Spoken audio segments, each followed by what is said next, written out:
La plaça Major de Manresa es va omplir aquest diumenge al vespre amb prop de 300 persones per condemnar l'atac d'un grup de neonazis a 3 joves que esperaven a les portes de la sala Troika per assistir a un concert antifeixista. Els fets van tenir lloc divendres passat, poc després de les 9 del vespre.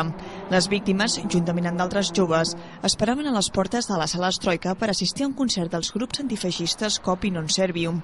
Segons els testimonis, una quinzena de neonazis van arribar a peu per la cantonada del carrer Artés amb l'Avinguda dels Dolors. Estaven organitzats i anaven amb la cara coberta i armats amb barres de ferro, punxamericans i bengales. L'atac va ser molt ràpid i 3 joves manresans de 21, 18 i 16 anys van ser apallissats.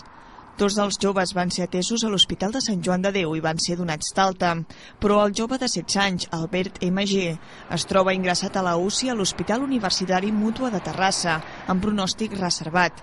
Els Mossos d'Esquadra han donat pocs detalls dels fets.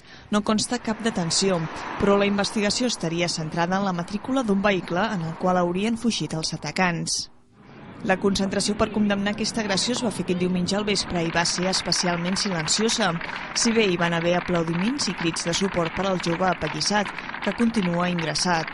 Centenars de persones es van reunir entre les 8 i les 9 del vespre a la plaça Major, amb pancartes amb lemes com ni oblit ni perdó, feixisme mai més o cap agressió sense resposta. Entre els manifestants hi havia dirigents polítics de la CUP, Esquerra Republicana i Iniciativa per Catalunya, així com joves de moviments independentistes i antisistema. A la concentració també hi van assistir responsables de la sala Troika, que a través d'un comunicat consideren l'agressió com un atac feixista organitzat i covard i el condemnen enèrgicament. També han fet arribar la seva solidaritat a les víctimes.